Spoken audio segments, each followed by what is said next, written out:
Bom dia a todos. Estamos aqui reunidos para a nossa reunião do Vem Club. E hoje é um dia muito especial, porque estamos recebendo o Dr. Daniel Amatuzzi, que é um estudioso da nossa área, é uma pessoa que está no nosso alinhamento de empurrar as fronteiras para frente, né? De abrir espaço dentro do conhecimento da flebologia. E para nós é uma felicidade agora conversar sobre a técnica da ATA, que é a técnica que ele desenvolveu, e eu sei que o Daniel compartilha essa inquietação pelo conhecimento, porque uma vez eu estava muito curioso, querendo saber um pouco sobre termografia, e fui estudar, comecei a ler, comecei a procurar termografia, e aí achei um centro de estudos sobre termografia, e eu estava pensando em comprar um aparelho e tal, eu pensei assim, escuta, tem alguém que faz isso aí? Com quem que eu posso falar? Aí o cara falou assim para mim, procura Daniel Amatuzzi.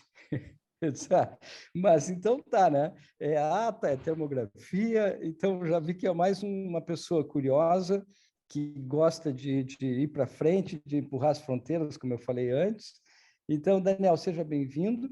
A gente está curioso para que tu apresente para nós, assim, de uma forma mais sucinta, para a gente poder bater um papo, nessa uma horinha que nós temos aqui sobre a técnica da ata.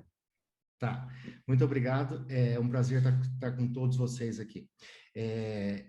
Como eu falei, a aula ela realmente não é tão curta, mas tem partes que eu vou passar mais rápido, que são coisas que a gente já sabe, mas eu achei interessante colocar para a gente estar discutindo.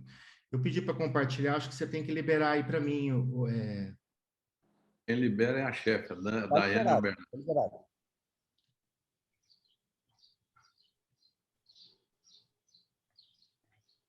Entrou minha tela aí? Entrou. Tá, então para mim, deixa eu só minimizar aqui.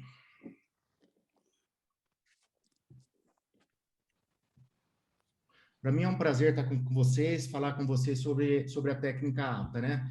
Então, a sigla é ablação térmica total assistida, e qual que é a ideia? É a gente estar utilizando o endolaser para tratar todos os tipos de vasos, independente de calibre, profundidade. A gente trata vasos até vasos mais finos, até mais calibrosos, e os que a gente não consegue abordar com a técnica, a gente faz com o laser transdérmico, né? Isso aqui é só citando, a gente, dentro da nossa literatura, a gente tem como o que é preconizado para tratamento de tributárias a flebectomia, né? Mas nos guidelines eles colocam a flebectomia como a primeira opção, só que colocam como sendo uma flebectomia ambulatorial, tanto a americana como o europeu. E a flebectomia ambulatorial não é muito nossa realidade aqui no Brasil. Nossos pacientes aqui no Brasil, eles são normalmente pacientes que têm um estado, uma doença mais avançada, que não se enquadram muito bem para a gente fazer a técnica de modo ambulatorial. Então, foi daí também que a gente começou a ter a ideia de fazer a técnica de ablação térmica das tributárias.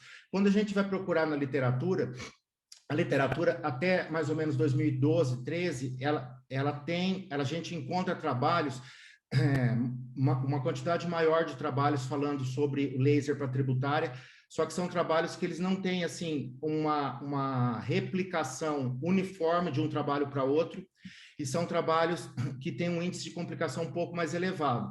Depois a gente tem um gap, tem alguns anos que não saíram quase trabalhos nenhum na literatura, e depois com as novas fibras de emissão radial, começam os novos trabalhos, isso a partir de 2015, por aí, nós temos novos trabalhos, e daí com uma replicação melhor e resultados mais factíveis, né?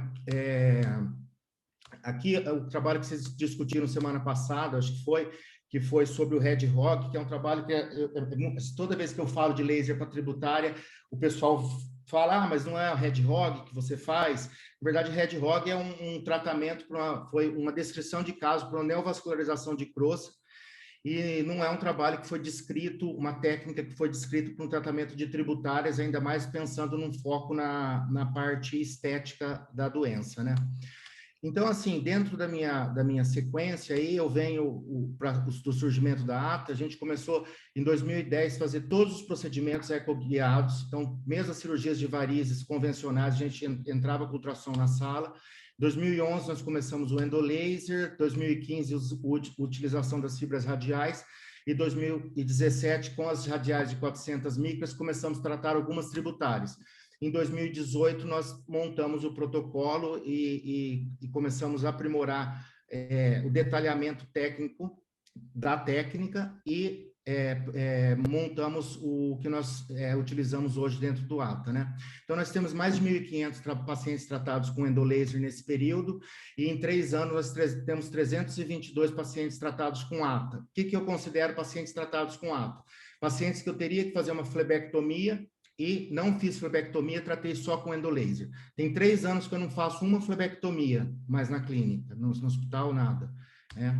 Então, assim, ó, eu vou fazer uma sequência rápida do que é a técnica, depois eu comento uma coisa mais detalhada de cada um. Então, a gente parte de uma marcação precisa, a marcação tem que ser muito detalhada, porque a gente faz a maioria dos casos ambulatoriais, então é todos com anestesia local.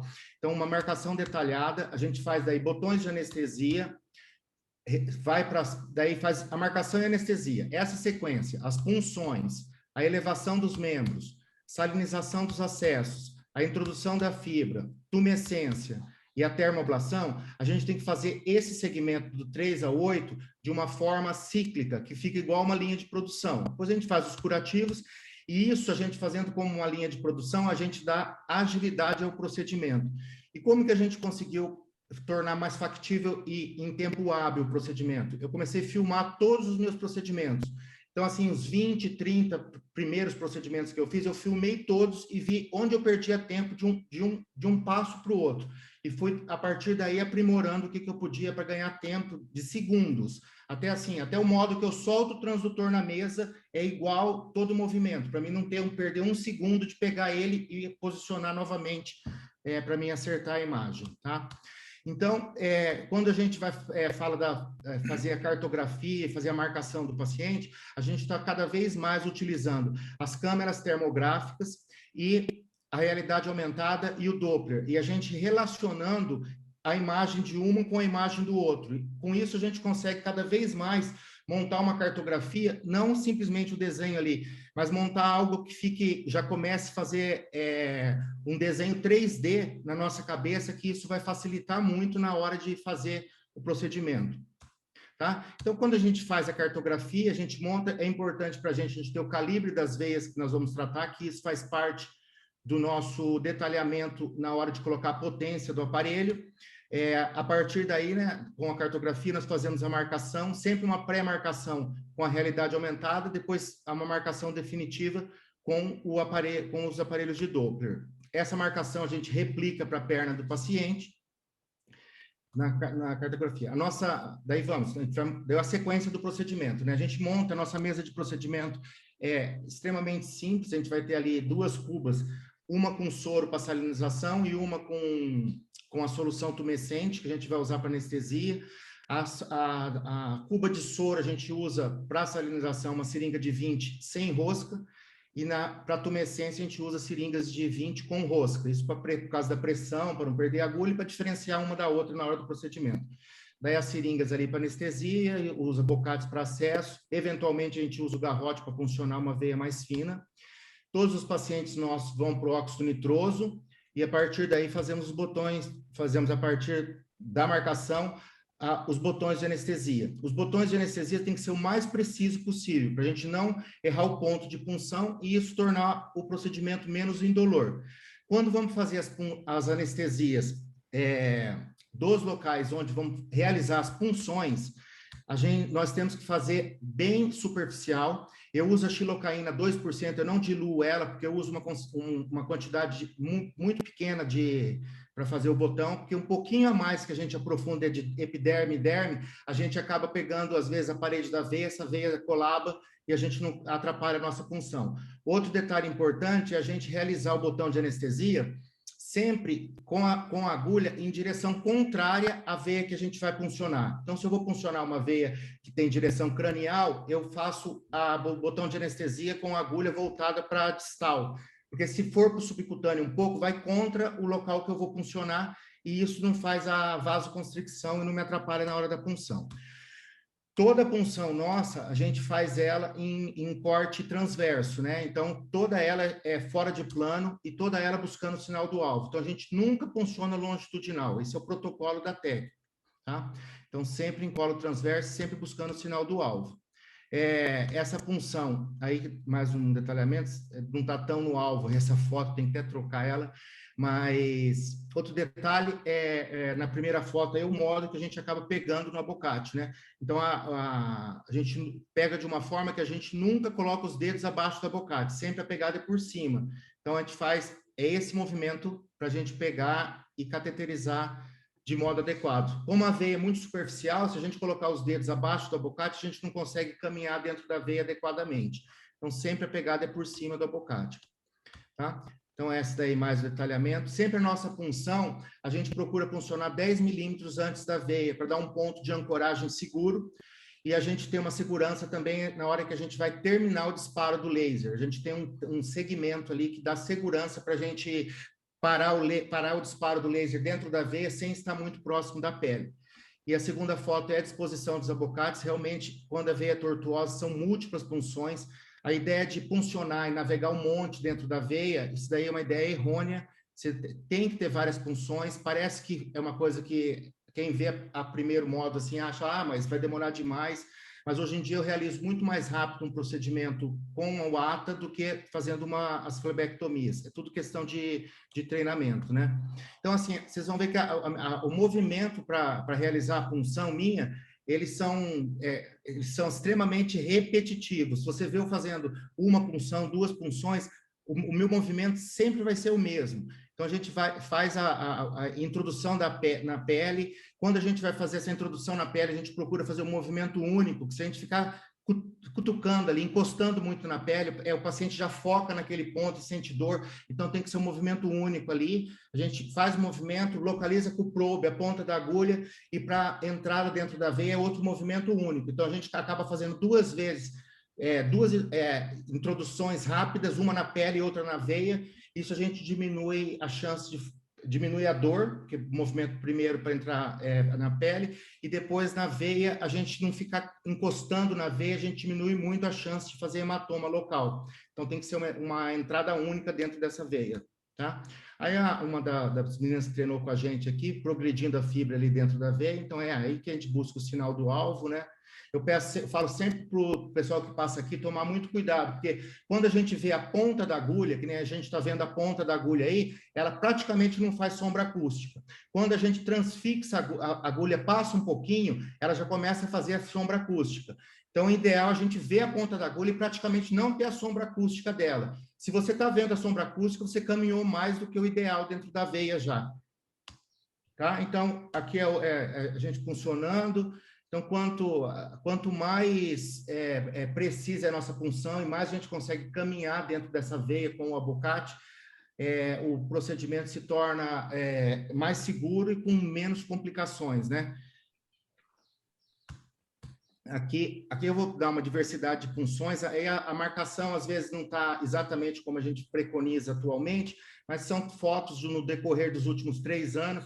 Então, as punções, elas são realmente múltiplas, não importa o local. Tem um local que é mais difícil, essas punções em veias geniculares são difíceis, é um local que não é... Nem fazer flebectomia nesse local é fácil, né? É realmente complicado. Punções, então, a pessoa às vezes tem receio de fazer região distal, a gente também não tem receio, obedecendo o protocolo adequado, a gente não tem. Então, aí, uma paciente com safena para tratar, uma acessória, tem a punção aí na acessória anterior, das tributárias, acessória posterior, e a gente tem uma sequência de todo o procedimento. A gente faz o que faz primeiro, safena, acessória, tributária, tem que ter toda uma sequência lógica do procedimento para a gente conseguir realizar, principalmente a tumescência, de modo adequado. Porque não adianta eu passar a fibra por baixo desse monte de abocate e querer fazer a tumescência nela, que não é factível, tá? Então, aí uma recidiva de crossa, que não tinha essa fena, mas tinha várias tributárias descendo na região medial. veia de região glútea, né? Esse a gente já tinha feito a termoablação das veias abaixo, essa era a última punção, que já estava entrando para a região glútea ali. Aqui o paciente com múltiplas punções, um paciente que tinha muito varizes. Quando o paciente tem muitas veias a serem tratadas, algumas vezes, quando tem muitas, é o quê? Safena bilateral, safena parva, muitas tributárias, às vezes a gente prefere fazer em ambiente hospitalar, se torna mais factível, uma questão de tempo, porque a questão de fazer o botão no local exato da punção, às vezes a gente demanda mais tempo, tá? Isso aí é uma paciente com safena parva, tributárias de região posterior de panturrilha. Uma coisa que eu coloquei até no Instagram essa semana, você bate o olho, você sabe se as punções são adequadas ou não. Se o abocate encheu de sangue, a punção é adequada. Se o abocate estiver vazio, ou você puncionou uma veia de menos de 2 milímetros, que a hora que você puncionou ela fez um vasoespasmo, e às vezes ela fecha e não tem o refluxo, ou você fez a punção errada, porque tem que encher de sangue. Isso eu pego no pé do pessoal que passa aqui, se eles me mandam fotos daquele monte de abocate vazio, você puncionou subcutâneo, você não puncionou adequadamente, tá? Então, aí, safena, região medial de perna, aí um paciente também que tinha tributários de cor, de safena acessória posterior. Aqui, região lateral, a lateral de perna, às vezes, nesse aqui a gente tem um abocate vazio. Às vezes, nesse caso, são veias entre 2 milímetros e às vezes até menos de 2 milímetros. Então, às vezes, você funciona e demora um tempinho para refluir o sangue. O que a gente usa de parâmetro para funcionar essas veias, a gente acaba medindo a profundidade delas. Então, se a gente pega, tipo, uma veia de 2 milímetros, a gente conseguiria tratá-la, teoricamente, com transdérmico. Mas se essa veia de 2 milímetros está ali abaixo de 3, 4 milímetros, o transdérmico não vai pegar. Então, se a gente já está ali e está com tempo hábil de procedimento, a gente trata as veias mais calibrosas e procura funcionar o máximo possível de veias mais finas também. Esse é outro paciente, região medial de perna, vamos ver aqui. Aí, veias pudendas, né, não safênicas. Aqui, veias do pé. Essa paciente tinha safena parva e tinha umas tributárias que iam para a região lateral do pé. Esse aí foi um caso, de certa forma, desafiador para a gente, que a paciente tinha 80 anos, essa paciente, e a gente fez ela no consultório, né? Mas ficou muito bom, ficou satisfeita. Essa múltiplas punções de veias do pé, isso aí é de um aluno meu que fez. Eu talvez não teria feito tantas punções, e isso a gente vê na curva de aprendizado. Quanto mais você vai pegando mão das punções, você progride muito mais com o abocate dentro da veia, e às vezes depende o local, consegue diminuir o número de punções, tá?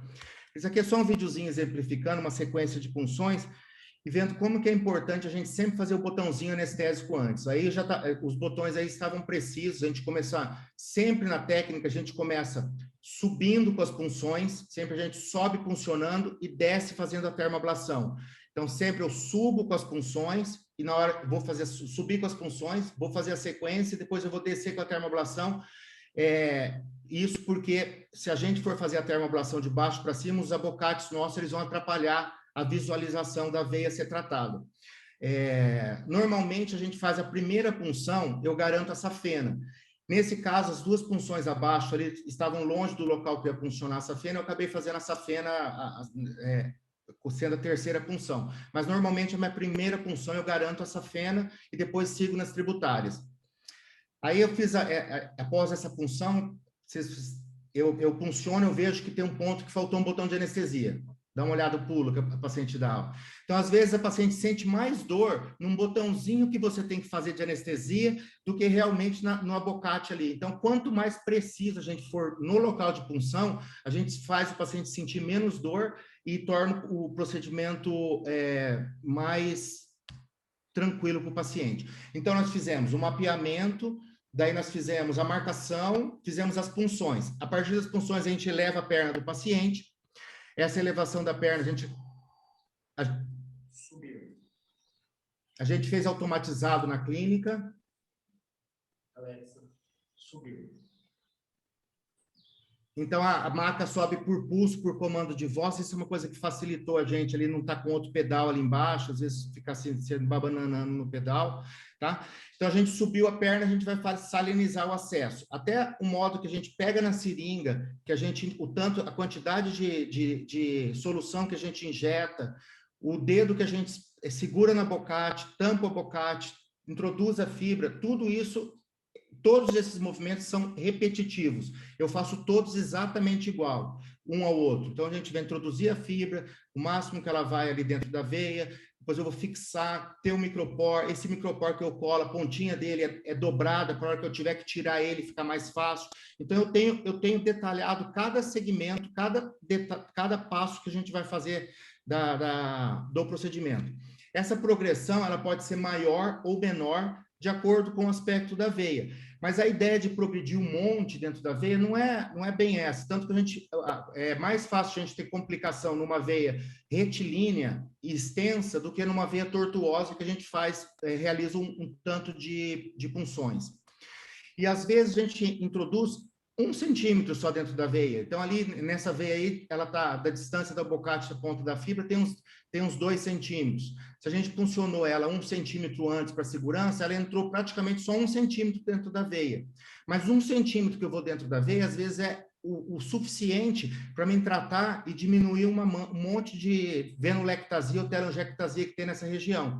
Então, o tanto de veia que a gente consegue fazer a termoablação, às vezes é suficiente para a gente entregar um resultado muito mais rápido de uma alteração estética que o paciente está tendo naquela região ali, tá? Então, após a gente introduzir a fibra, a gente introduz a fibra, fixa ela com o microporo, a gente vai para a anestesia tumescente, né? A anestesia, ela vai ter a função de tirar a dor, colabar essa veia e dar segurança no procedimento. O colabamento da veia é de extrema importância. Então, quando a gente pega a veia muito tortuosa, muitas vezes a gente não consegue funcionar todo o trajeto dela.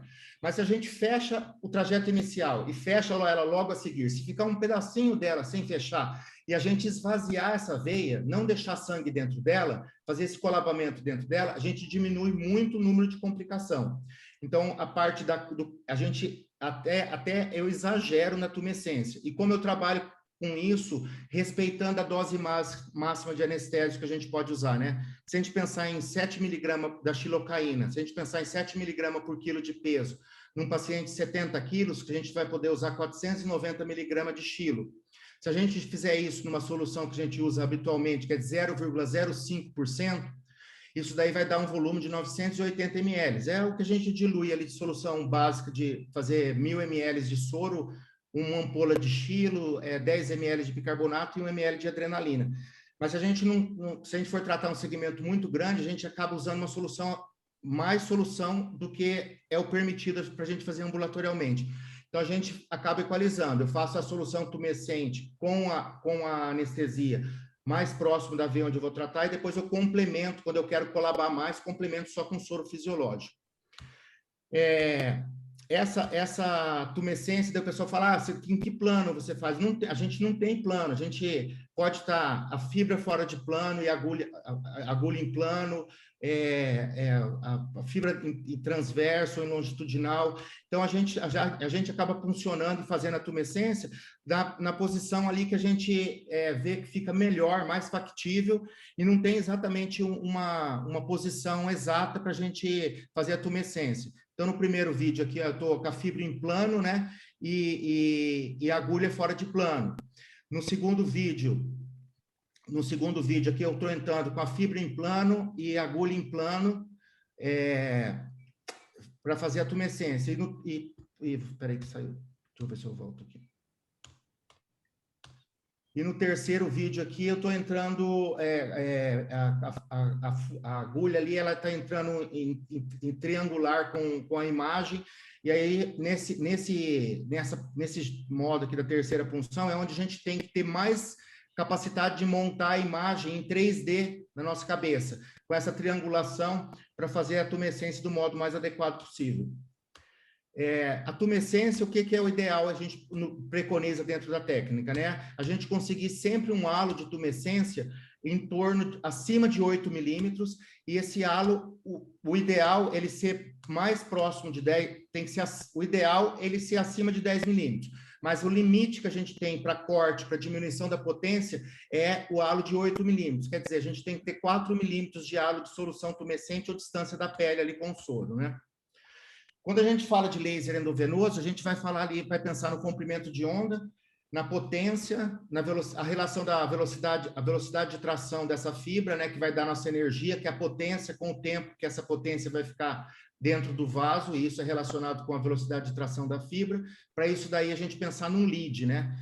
Eu não falo em lead, porque lead vai usar centímetro e muitas vezes a gente trata segmentos muito pequenos de veia e a gente tem a velocidade fixa na técnica. Então, a gente só vai fazer cálculo da potência e tracionar sempre numa velocidade fixa.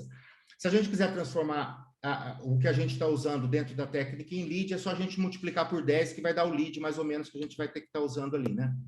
Então, de laser endovenoso que a gente tem no mercado é o 1470, o 1940 é uma promessa, já foi testado por alguns grupos aqui no Brasil, quando a BioLitec trouxe o aparelho, mas hoje em dia não tem aparelho nenhum no mercado sendo vendido, mas a ideia do 1940 é a gente poder usar quase metade da potência que a gente utiliza no 1470.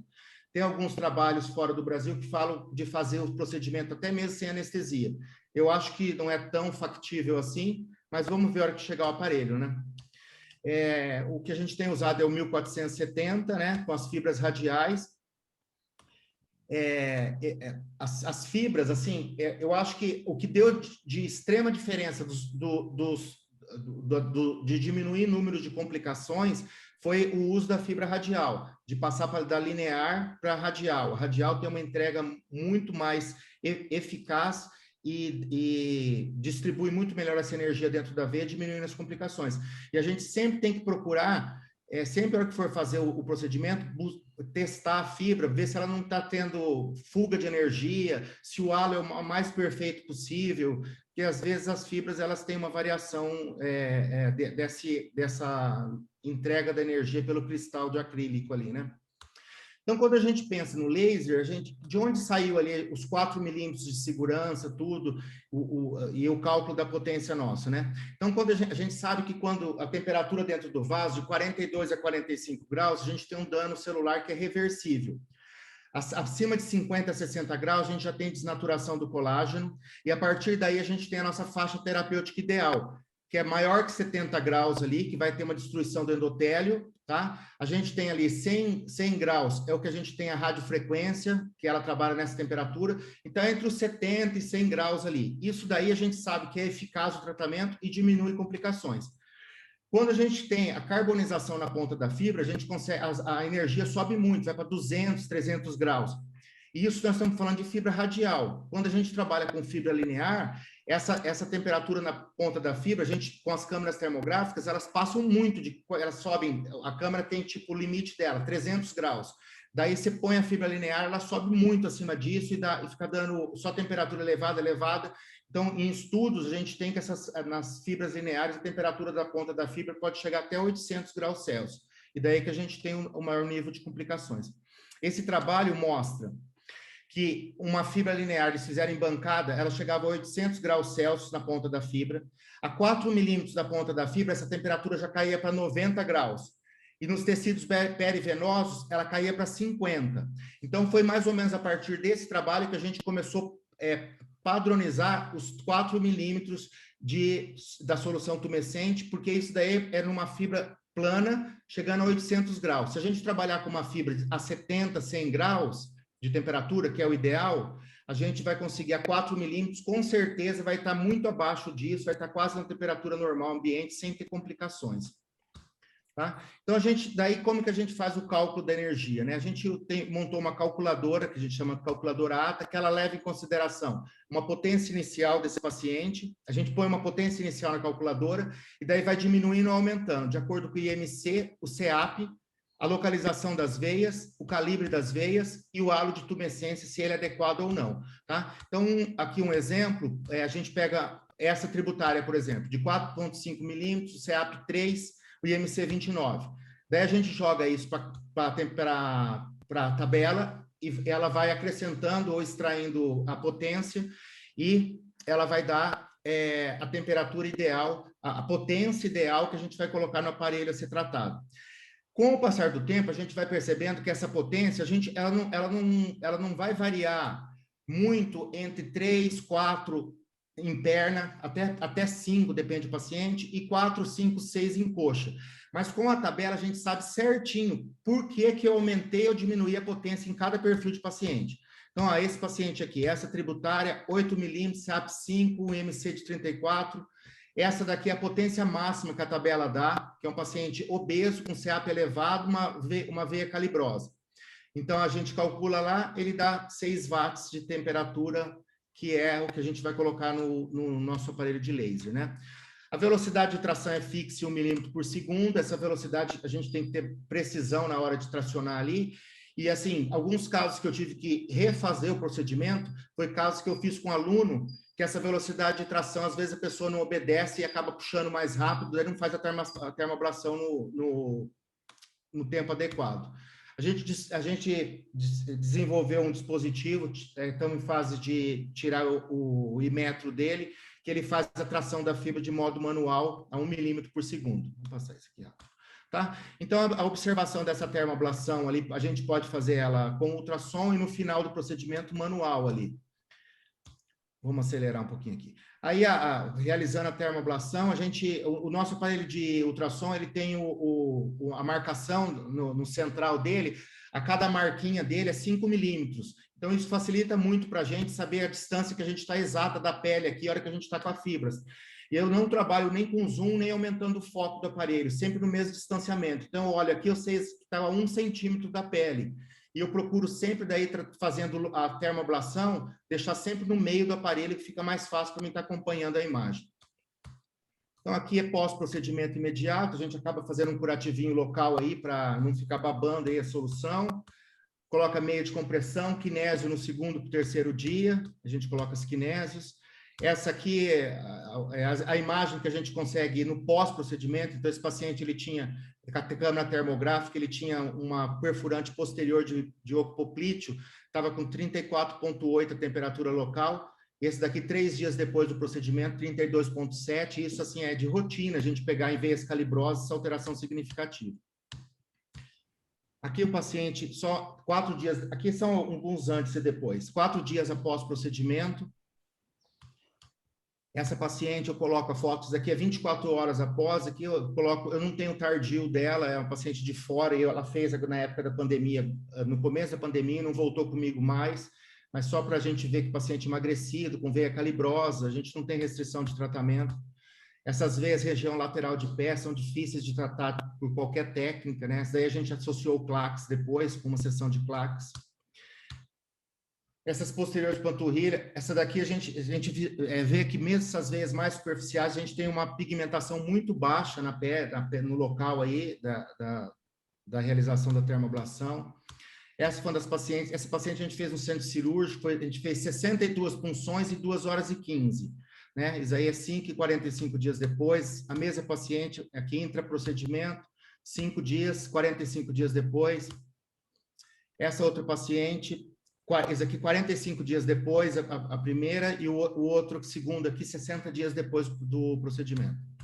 Tá? Esse outro paciente, o fundo aí destaca tanto a diferença que se alguém mostrasse essa foto para mim, eu ia falar que era Photoshop até, né? Porque mas não tem manipulação de imagem nenhuma em nenhum dos casos. Daniel, posso te perguntar uma coisa?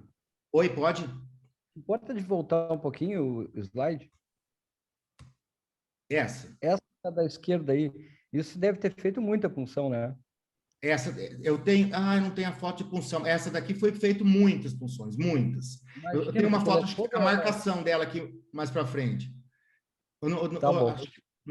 Mas isso daí foi no centro cirúrgico, isso daí deve ter, nessa lateral de coxa aí, deve ter feito tipo 30, 40 punções na lateral. Realmente, é bastante. Não progride muito a Boccati, né? Ó, essa paciente, a gente não fez, a gente fez esclero só intraprocedimento, não fizemos laser transdérmico nenhum, e ó, a regressão que nós tivemos aí do pé dela, e com resultado muito bom. Essa outra aqui, eu coloco as setinhas, ela... A gente olhando as duas pernas, até parece que uma perna está mais distante da outra foto, né? Na hora que a gente vê as pintinhas na perna dela ali, a gente vê que está realmente equidistante. É que ela estava bem túrgida a perna pela essa tributária que ela tinha de safena, que descia para a região genicular ali. Regrediu muito, ficou muito bom também. Essa daqui é 24 horas depois. As fotos não estão no mesmo parâmetro, as próximas, porque ela que enviou para mim depois. Essa aqui é 7 dias depois e aqui 45 dias depois do procedimento. Essa daqui é 60 dias depois do procedimento, mas eu tenho a foto dela da termografia. Essa termografia antes do procedimento. E aqui...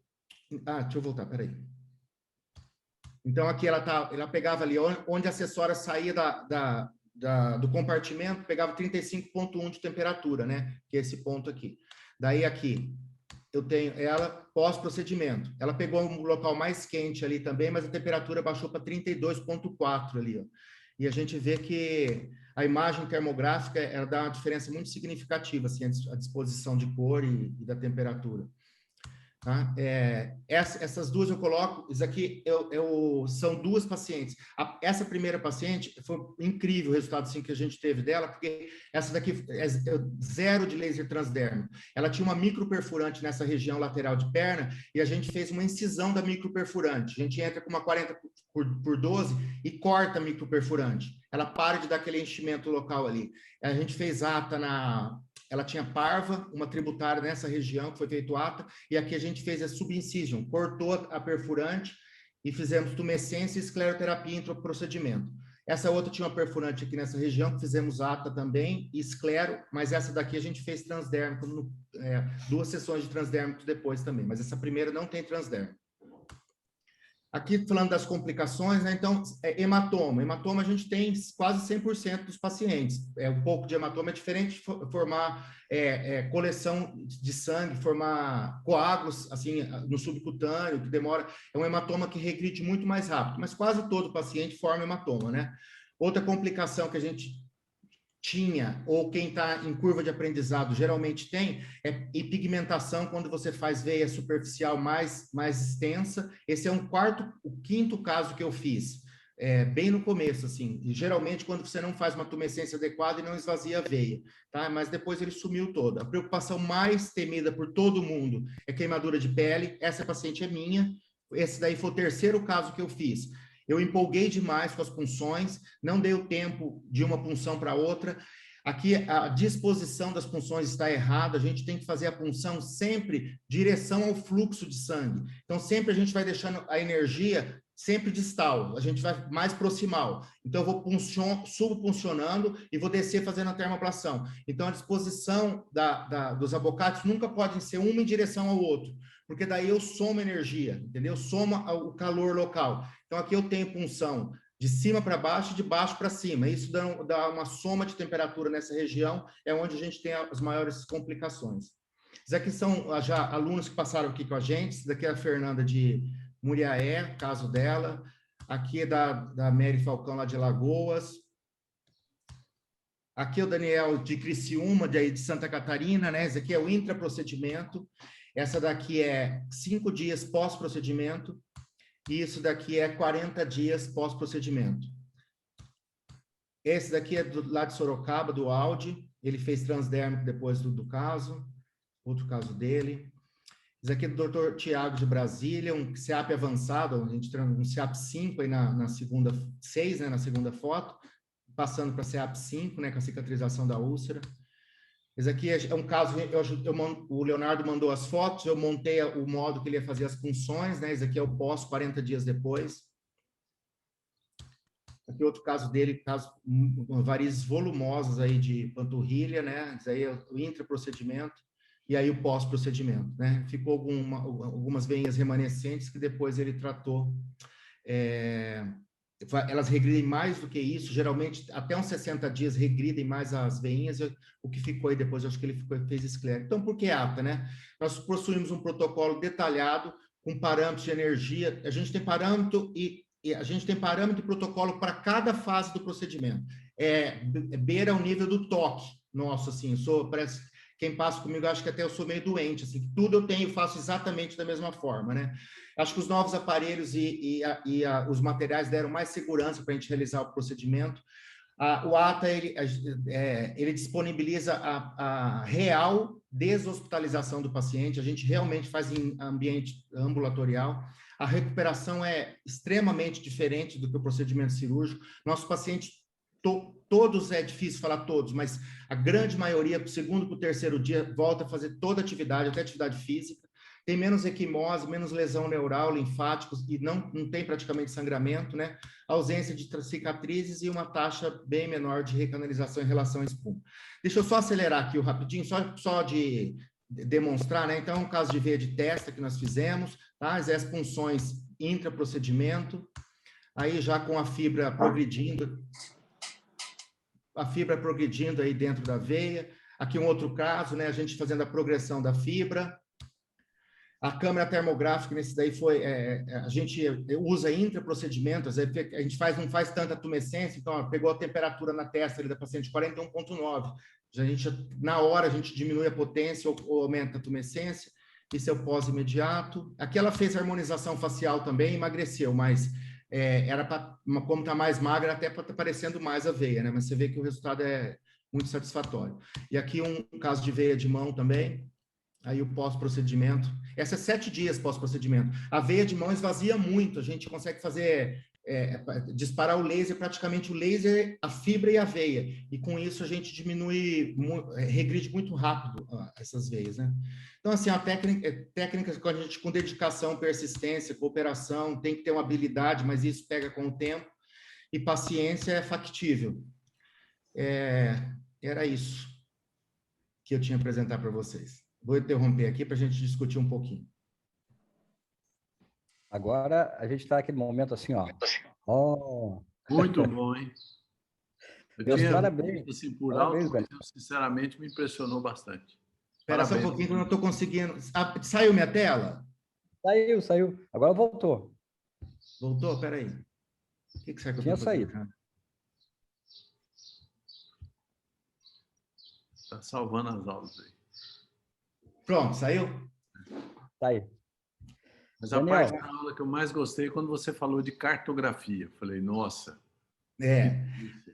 Assim, ó, o que eu vejo do Doppler é assim, doutor Marcondes. Eu faço o Doppler no paciente, faço. Daí eu faço um mapeamento, um rascunho. A hora que eu vou fazer o procedimento, eu vou fazer a marcação, eu reviso o meu Doppler. Eu acho coisa que eu não vi no primeiro. Daí eu coloco a paciente deitada, vou fazer o procedimento. Eu acho coisa que eu não vi nos 2 anteriores. Então, cada hora eu vejo que eu sei fazer menos Doppler. Cada hora eu vejo que eu tenho que aprimorar mais meu Doppler. E cada hora, tipo assim, uma manchinha que a gente vê na pele que está tendo um pouquinho de dificuldade de tratar, é só procurar que tem uma microperfurante lá. Então, cada hora a cartografia, para mim, é mais importante no realização do procedimento. O mundo venoso, ele é sem limite, né? A gente percebe sem limite. Exatamente. Gente, bom dia para vocês. Eu tenho um compromisso agora às 8, eu preciso sair, tá? Parabéns, Daniel. Obrigado. Ao Bernardo, Álvaro, Daiane e Nath. Tchau, Marcondes. Tchau, Marcondes. Tchau. Daniel, vou seguir aqui fazendo já umas perguntinhas, porque a gente começou a fazer esse trabalho do laser nos pés, e logo lá no início de 2013, por aí, eu tentei fazer tributárias com laser, porque quando a gente comprou o laser, vem aquela curiosidade, eu quero fazer tributárias. E eu me lembro que na época eu tive que reoperar muita gente, porque eu usava lead muito baixinho, com medo de queimar a pele, e aí não saía nada, não funcionava. E agora, depois que a gente começou a fazer o tratamento de laser nos pés, comecei a fazer o laser em tributárias da perna, e eu fico muito radiante ver as tuas explicações, tua aula, porque como fecha exatamente com coisas que a gente aprendeu na prática. O número de agulhas, tá? Tu acha que, por exemplo, o Trendelenburg, ele é fundamental quando tem tributárias menores, ou tu poderia fazer, por exemplo, só com a compressão do transdutor, fazer com que, mais claro que a tumescência, porque a gente faz bastante tumescência para afastar da pele e isso esvazia bem a tributária. Então, eu estou perguntando isso porque, assim, às vezes a gente não usa tantos abocates de uma vez. A gente vai fazendo assim, de baixo para cima, faço os primeiros 3, vou fazendo a tumescência, compressão, fazendo ablação. Quando chegou um só, faz mais 3. Quando chega um só, faz mais 3. Então, uma sistemática um pouquinho diferente, que a gente vai fazendo os botões durante, também a gente fazia antes tudo, daí muitos saem um pouquinho fora do ponto certo. Eu queria ver a tua opinião sobre isso.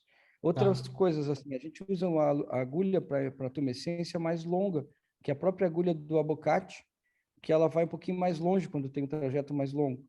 E um sistema que a gente faz é fechado, assim, que, por exemplo, a gente põe a tumescência num soro pendurado com um T, e a própria assistente, a Sim. experimentadora, é que Não, faz a tumescência. é. E eu Então, queria te ó, perguntar sobre isso, assim, o que tá, que dos botões, ó. O que eu importante vejo dos é... botões? Os botões é o que mais dói no procedimento. O botãozinho anestésico é o que mais dói. Então, como eu trabalho com paciente em óxido nitroso, se eu fico toda hora fazendo um botãozinho, toda hora eu tiro ele de plano. Então, eu vou e faço todos os botões, entendeu? Daí eu fico livre, e daí a hora que eu não fiz o botão, é a hora que eu tiro ele de plano, como vocês viram o paciente pulando com a perna. Então, a gente faz todos os botões antes, que daí isso, se o procedimento for liso, eu acabo que o paciente não sai de plano e eu consigo realizar com menos dor para ele. A questão dos abocates, ali as fotos tem um monte assim, mas normalmente a gente faz o quê? Pé até medial, até terço médio de perna. Quando tem muitas tributárias, a gente faz pé até terço médio, e daí de terço médio de perna a gente faz até o joelho, entendeu? Nunca eu faço também muita sequência. Então, ali tem algumas fotos, uma foto ali que tem que ter um monte de abocate ali, duas fotos que tem, até de aluno meu, mas eu coloquei para ver que é múltiplas funções, só que não é o modo que eu faço. O meu é pé, tornozelo e início da perna. Daí depois eu vou do meio da perna até o joelho, e depois eu faço coxa. A questão da compressão, em veia mais fina, eu acho que fazer a elevação da perna às vezes não dá tanta diferença. Mas como a gente pegou rotina e faz as punções, eleva, a gente faz para todos, entendeu? Mas realmente, você fazer a tumescência, comprimir com o transdutor, em veias mais finas, você consegue uma compressão adequada. A questão da agulha longa, a gente não costuma usar, porque quanto a agulha mais longa, ela é mais calibrosa. Então, o volume de tumescência acaba fazendo maior. E, às vezes, se você não tiver muita precisão na tumescência, você acaba desperdiçando solução tumescente. Você fazendo com a agulha menor, com a agulha preta ali, a gente tem uma precisão maior e deixa o soro mais no local. Mas paciente mais obeso tem que usar agulha maior, senão você não consegue ser efetivo. O sistema fechado a gente já usou bastante tempo, também como já usamos a bomba de tumescência que a gente tem aqui. Só que o que eu tenho um pouco de problema com isso, assim, porque a hora que a gente faz as punções, quanto menos aparato, menos sistema estiver passando por cima da perna do paciente, melhor. Porque enrosca no abocate, você puxa, mesmo o cabo do transdutor. Se não tiver cuidado, você puxa e você vai perdendo punção, entendeu? Então, quanto mais limpo o teu área de trabalho, a gente acha melhor. Mas dá para fazer com sistema fechado, sim. A gente já usou também. Muito legal, muito bem. Última colocação.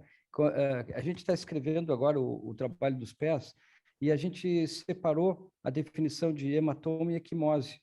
Tá? É uma Exatamente. sugestão até para ti, porque tu coloca que tem hematoma como complicação, o hematoma a gente interpreta que seja uma coleção de sangue embaixo da pele. E a gente prefere considerar como equimose porque isso, o que eu vi ali que tu mostrou não é hematoma, é uma coisa Sim, mais simples, que é sim. comum. Então, quando for publicar para fora esse trabalho, de repente, na tradução, eles podem interpretar que tu está tendo Sim. uma complicação mais séria do que ela realmente é, né? Sim, ótima colocação. Você viu que eu até gaguejei a hora que eu fui falar hematoma. Eu tinha isso na cabeça e não soube me expressar, mas era exatamente isso que eu queria colocar. Não tem coleção de sangue, entendeu? É sangue ali da punção que a gente realiza. Mas, parabéns, eu vou parar aqui nas Obrigado. perguntas, eu vou tirar o espaço de todo mundo que está louco para te perguntar. Vamos fazer na sequência Nara, Fernanda, eu vou trocar, vou fazer Nara, Daiane, Fernanda e Álvaro, porque a Daiane acho que também tem que sair daqui a pouquinho. Tá bom? Joia. Nara, seja bem-vinda aí, a tua pergunta. Olá, ótimo dia. A sua aula foi maravilhosa, Daniel. Muito obrigada. Parabéns, assim. Obrigado. Não é fácil, assim, fazer o protocolo de uma técnica tão primorosa. Muito bom, muito bom. Na verdade, eram só duas perguntas mais de ordem prática mesmo. Eu vi que você falou que o calibre mínimo que você usa seria 2 milímetros, né? Abaixo disso usaria mais o Clax mesmo. E no caso do calibre máximo, qual foi assim, o maior tamanho de veia que você já tratou com a ATA? E qual é o esclerosante que você usa quando você faz no mesmo tempo da cirurgia? Tá. O calibre mínimo, Nara, o calibre mínimo eu coloquei 2, mas às vezes assim, às vezes eu pego assim uma micro perfurante, que ela tem lá 1,5, entendeu? Se eu consigo funcionar ela, eu vou funcionar. Então, se é uma veia que eu sei que eu não vou conseguir fazer ela com transdérmico depois, eu tenho tempo, eu não tô atrasada, não é uma cirurgia muito grande, eu vou pegando veinha, buscando veinha até menos de 2 milímetros. O calibre máximo que a gente já tratou, eu tratei acessória de 20 milímetros. Só que a hora que a gente vai ver a tabela de cálculo da potência, a gente vai ter lá no cálculo da potência, eu posso até mandar a tabelinha para vocês, quando é acima de 10 milímetros, eu coloco como exceção. Não dá para calcular daquilo ali, porque acima de 10 milímetros você tem que ter ou menor velocidade de tração da fibra, ou você tem que colocar potência muito maior. O problema de colocar potência muito maior numa fibra de 400 é que ela não aguenta muito energia e muita temperatura, você acaba estragando a fibra. Mas a gente já tratou veias até de 20 milímetros. Com fibra de 400, mas daí a gente fica quase parado dentro da veia, leva um tempo ali maior, mas não aumenta muito potência, entendeu? A potência, o que acaba acontecendo, às vezes a gente faz uma segunda passada, mas se a gente coloca tudo isso em detalhamento na hora que a gente vai falar da técnica, começa muita exceção, exceção, exceção. E daí, quando você coloca muita exceção, a pessoa não faz o básico bem feito, entendeu? Então, a gente faz assim, entendeu? Agora, o trato é o quê? Eu trato a grande maioria dos casos dessa forma, só que depois a gente vai se aprimorando e fazendo da forma que a gente acha mais factível dentro da nossa realidade. E o esclerosante, eu uso de rotina, glicose, na verdade eu diluo na clínica, mas eu pego glicose 5,75%, diluo com 1 ml de polidocanol 1%, que vai dar uma solução de 67,5% de glicose e 0,1% de polidocanol. Eventualmente eu diluo com de 3%, mas habitualmente é 0,67,5% de glicose e 0,1% do polidocanol. E daí pouquinha quantidade, não faço grande quantidade. Certo? Obrigada. Então, bom dia, pessoal. Daniel, muito prazer de te ter aqui. Muito obrigada pelo teu tempo, tua disponibilidade, tua generosidade de compartilhar todo esse teu conhecimento, essa tua jornada do ATA com a gente nessa segunda de manhã. Daniel, eu fiquei com algumas dúvidas também de coisas práticas ali. A fibra que tu usa é sempre a de 400 ou em veias mais fininhas a de 200, talvez, também? Já tem usado? Experiência? Não, eu não tenho experiência. Eu não consegui uma fibra de 200 que tivesse qualidade, fosse radial e tivesse qualidade adequada, entendeu? Não consegui. As fibras de 200 que chegaram até mim eram fibras lineares, fibras planas, que eu não uso como protocolo, né? Mesmo porque vão ser veias muito superficiais, se você não tiver uma entrega da energia muito precisa com a fibra, você acaba aumentando a chance de queimadura de pele. Então, só de 400 mesmo que eu uso, né? Eventualmente 600, quando é uma veia muito mais grossa, que eu tenho essa fena mais calibrosa e uma tributária muito grossa, eu uso uma fibra de 600 e às vezes daí com o abocate 14. Mas a de 200, eu queria achar uma fibra boa de 200 radial, mas eu até hoje não usei nenhuma. Tá, e a picadinha que da tumescência, tu faz com a 25/7, eu acho, né? Pelo que eu faço, com a 13,5, amarelinha mesmo. Com a amarelinha, isso não chega a ficar do plano, não o botão anestésico, da infiltração, da tumescência que tu vai fazer. Então, só que eu faço botãozinho para fazer a tumescência, entendeu? Eu faço botãozinho de anestesia para me realizar a tumescência. Por isso que, assim, quanto mais preciso você é no botãozinho da tumescência, mais preciso do botãozinho da punção, menos o paciente sai de plano. Às vezes o paciente entra tão bem em plano que às vezes eu prefiro fazer a punção já direta, se eu tenho que puncionar uma veia que eu não tinha visto ali, no meio do procedimento, às vezes eu prefiro fazer a punção direta com a abocate, sem botãozinho de anestesia, do que fazer o botãozinho de anestesia. Botãozinho de anestesia epiderme, derme ali, às vezes dói mais que a punção do abocate direto. Tá, então no início tu faz tanto os botões anestésicos, onde vai entrar o abocate, quanto os botões onde tu vai fazer a exatamente. E assim, debitação. quando eu não fiz o botãozinho anestésico, eu faço exatamente igual o Albernetes colocou. E quando ele faz veia do pé, você vai, se a veia é muito próximo da pele, você não consegue um plano para você ver no transdutor onde você vai dissecar. Então, você pega bem acima do abocate, onde ele está, você entra bem acima da abocate ali, com o biselzinho voltado para cima, e você faz uma hidrodissecção. Você solta a pele ali, vai jogar o abocate para baixo, e daí você vai injetando, aquilo lá vai dissecando, e você dá um tempinho ali, você já consegue anestesia para você fazer o próximo botão ali na pele, para você acaba no sim. É isso aí. Tá. E a minha última pergunta, tu tem experiência de ter feito daqui a pouquinho alguma das etapas aí de toda essa tua jornada, de ter feito os procedimentos de uma forma estagiada, por exemplo, quando tem uma safena com muitas tributárias volumosas, primeiro fechar a safena, dar um tempo para murchar o resto e depois proceder com as tributárias, no laser nas tributárias? Sim. Eu não costumo fazer assim, mas por prática minha, entendeu? O que eu tenho feito, o que a gente faz às vezes, é falar para o paciente que a gente vai fazer o procedimento dele em 2 etapas. Como eu faço aqui no consultório, não preciso de internação, de anestesia, eu faço lá, coloco o paciente, entro para o procedimento, faço lá 2h30 de procedimento. E daí ele volta na outra semana, eu faço mais 2h30, entendeu? Quando são muitas. Mas o que você falou tem total razão. A gente sabe que a regressão de tributários abaixo de 6 milímetros, ela é maior que 40%, 50% quando a gente trata só o tronco principal, entendeu? Então, faz sentido fazer assim. Aqui, os meus pacientes, às vezes, eles não têm, assim, eles não têm a paciência quando a gente fala que vai fazer isso para ele, ó, vamos esperar. E daí isso é variável. Tem paciente que com 30 dias regrediu bem, tem outros que tem que dar um tempo maior. Então, você falar para o paciente, ó, vamos esperar aí 60, 90 dias para tratar essas outras varizes. Eu não consigo gerenciar isso muito bem com o paciente, entendeu? Então, eu acabo fazendo tudo, mas é factível e tem um resultado muito bom fazer dessa forma também. Tá bom. Muito obrigada. De nada. Bom dia, Daniel. Bom dia. Bom, primeiro, parabéns pela excelente aula. É impressionante assim escutar a tua apresentação, a tua dedicação, o protocolo, né, que foi desenvolvido. Meus parabéns.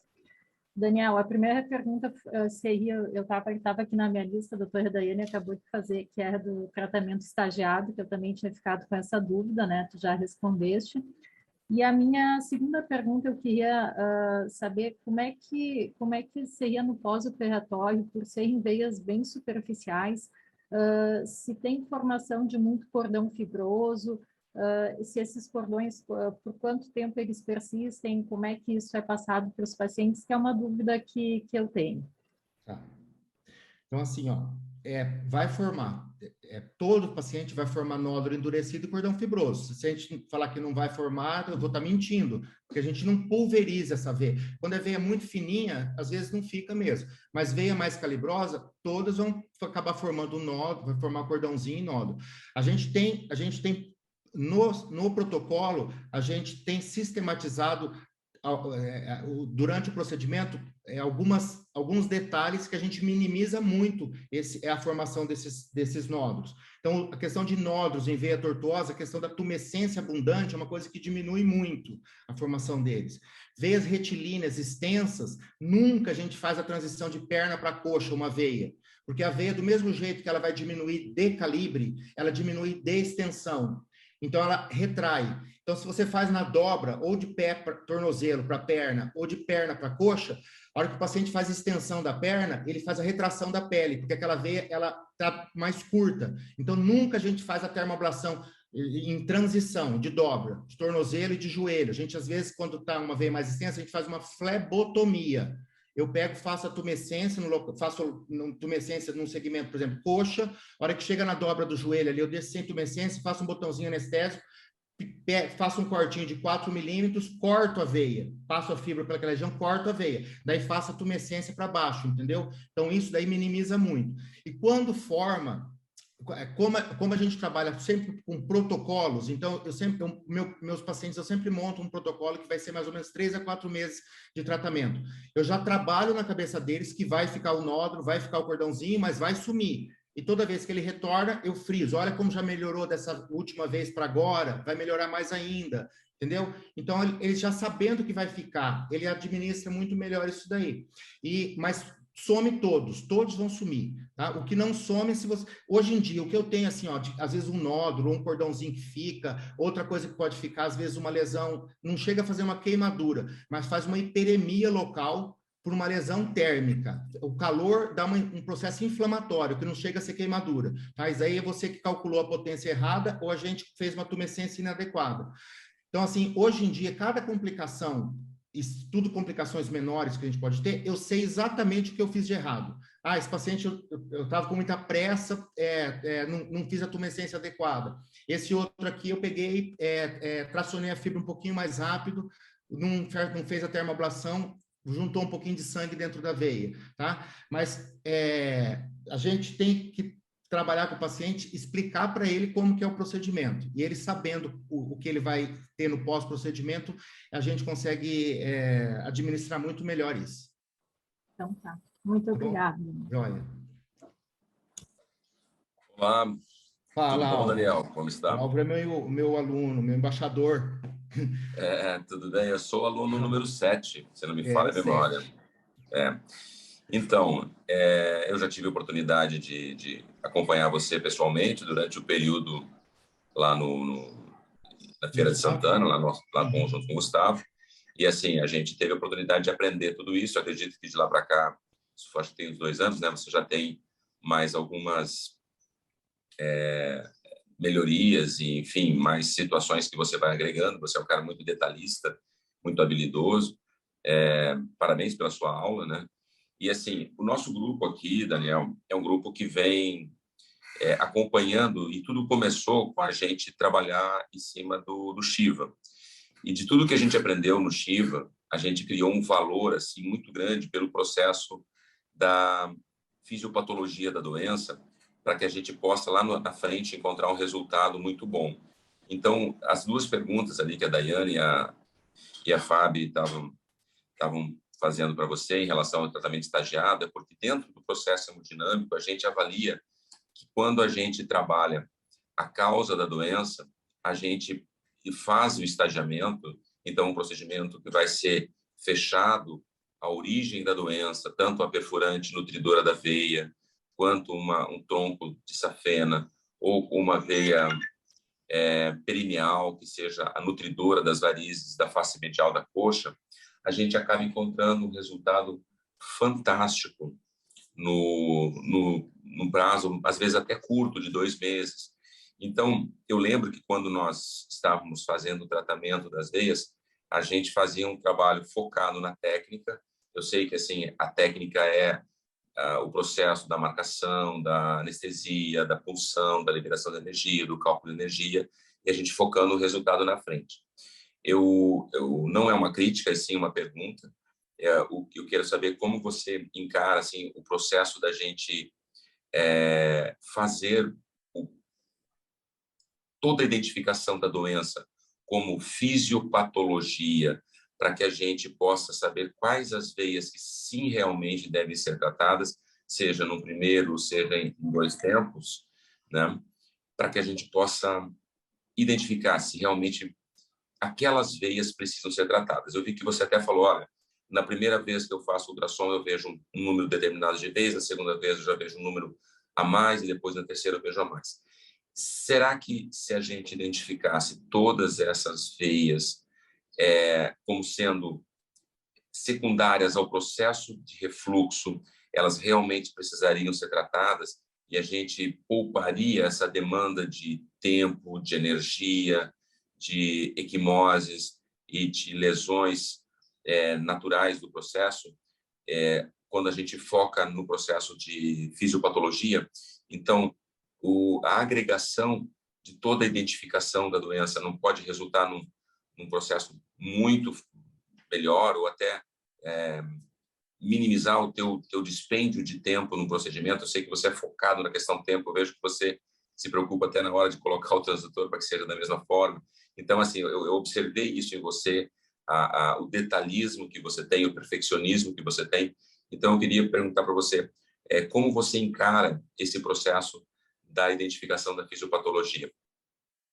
Eu acho que ele é primordial. A gente saber, a gente tratar realmente só o que necessita ser tratado, pensando na doença, é primordial.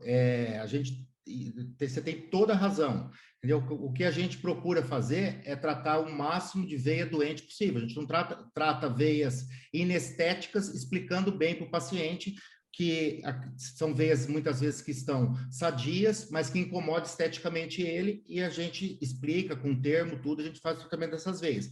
Mas é primordial saber a fisiopatologia, procurar exatamente onde está a doença. Quando eu disse que ali que eu fazia, depois eu fazia de novo, via outras veias, não é nem na questão de que eu deixava de ver veias, é que realmente na primeira consulta, eu faço todo o meu paciente, eu faço o Doppler na primeira consulta dele, todo. Minha consulta é 1 hora, e nessa 1 hora eu sempre faço o Doppler. E a gente vê que quando o paciente tem muitas veias a ser tratadas, você, por mais que você se dedica no Doppler ali, tem Doppler que você não faz em 1 hora, um Doppler detalhado perfeitamente dele. E tem razão, a gente tem que obedecer a fisiopatologia. Só que eu acho que, mesmo a gente fazendo o Doppler extremamente bem feito, a hemodinâmica venosa é uma coisa muito variável. Então, às vezes, uma perfurante hoje, que a gente considera uma perfurante de entrada, vem uma tributária que drena para uma perfurante. Você vai lá ver, a perfurante tem menos de 3 milímetros e tem um refluxo menor que meio segundo. Mas por quê? Porque a pressão da tributária é maior do que a pressão da válvula da perfurante. Daí você trata só a tributária. Vou tratar só a tributária porque perfurante é só de entrada. Daí no pós-procedimento, depois de um tempo, eu vejo uma mancha telangiectásica naquela região. Então, assim, a hemodinâmica venosa, ela é muito mais variável, ao meu ver, do que a gente consegue visualizar só com o Doppler. Eu acho que talvez adicionasse, a gente acrescentar outros métodos de exame, como a pletismografia, a gente conseguiria um resultado mais próximo da fisiopatologia exata. Mas você tem total razão, a gente tem que definir qual é a doença exata e tratar realmente as vezes que estão mais doentes mas quando a gente mexe com estética, Álvaro, às vezes a gente só focar ali na doença, a gente tem muita dificuldade de entregar a perna boa depois para o paciente, entendeu? E o paciente, como a gente trabalha só com paciente particular, o nível de exigência é muito alto. E a gente fazendo dessa forma que a gente tem feito, graças a Deus, a gente tem tido um resultado bom. Daniel, eu acho que eu vou compartilhar um pouquinho. Esse tema aí é bem interessante, essa pergunta do Álvaro, porque eu acho que, na minha concepção, é a mesma coisa que fazer o Shiva. Tem pacientes que têm uma drenagem muito boa. Lá embaixo tem nossos perfurantes grandes e a gente percebe assim que, fazendo estagiado, tu consegue realmente evoluir muita coisa. Mas Sim. Tem muitos pacientes que, como tu falou, que tem uma drenagem ruim lá embaixo, e a gente já teve agora há pouco tempo até tromboflebite no pós, que fazia só a primeira etapa, e aí tem, por exemplo, uma tributária que sai da safena e entra na safena de novo. E aí, nesse caso, da tromboflebite é muito desagradável. E aí eu vejo muita vantagem de fazer num tempo só, já fazer a tributária junto com a... E o Profer também, né, faz bastante... Tudo num tempo só, para facilitar quando o paciente vem de longe fazer uma visita, para fazer o tratamento num tempo e vai embora. Então, realmente, para nós, a gente está começando a olhar com outros olhos essa ideia de fazer tudo num tempo, né? Mas isso é uma questão boa para discutir mesmo, porque é uma pergunta boa, né? Às vezes tem casos que tu consegue evitar, na minha opinião, né? De fazer o segundo tempo. Mas quando a gente trabalha, quando a gente olha o paciente, não só como paciente, mas como cliente, e a gente tem que entregar resultado, é difícil trabalhar isso. Espera um tempo, vamos ver para vai regredir, Quando trabalha só com a doença ali, é mais fácil gerenciar isso. Mas quando você vai trabalhar pensando na estética do paciente, às vezes é mais difícil, às vezes você perde um tempo a mais ali fazendo o procedimento, mas você entrega o resultado muito mais rápido para ele, né? Muito bem. Daniel, nós passamos um pouquinho das 8 e aí a turma começou a sair porque todo mundo tem a correria, né? Sabe como é. E a Daiane também pediu desculpas, a Fernanda também, porque elas tinham compromisso. Mas, assim, a gente fala que o Daniel abriu o kimono, né? Abriu o kimono. Ó, tá aqui, ó. Mostrou muita coisa, muito bacana. E se vocês querem ver mais, então façam um curso com o Daniel Amatuzzi de ATA, porque isso com certeza vai revolucionar o futuro. A gente já percebe isso na nossa prática também, tá? Porque a gente sai do hospital, faz muita coisa dentro da clínica, faz um procedimento que a gente consegue sair de tabelas de AMB e de coisas que só complicam a nossa vida, e a gente realmente tem uma liberdade fazendo o ATA, tem menos sangramento dos pacientes, tem uma recuperação muito mais fácil. Eu estou convencido que realmente, não sei se partiria de uma forma, olha só, vamos fazer laser, mas a gente hoje faz misturado, faz um pouco de espuma, um pouco de flebectomia, faz laser, mas a gente percebe que o laser deu um upgrade muito grande no tratamento de varizes. Então, eu quero agradecer, Daniel, pela gentileza, pela entrega hoje aí, que nos entregou tanta coisa boa. A gente vai compartilhar com os colegas essa aula de hoje, e eu espero assim, que muitas pessoas consigam aprender contigo essa técnica para evoluir cada vez mais, para a gente levar a flebologia para um outro nível. Tá? E, então, mais uma vez, te agradecer pela entrega, pela gentileza. E não sei se a Nara ou o Álvaro querem falar mais alguma coisa. Quero agradecer ao Daniel aí, obrigado mais uma vez. Tá. Então tá bom, pessoal. Até a próxima e boa semana a todos. Obrigado. Grande abraço.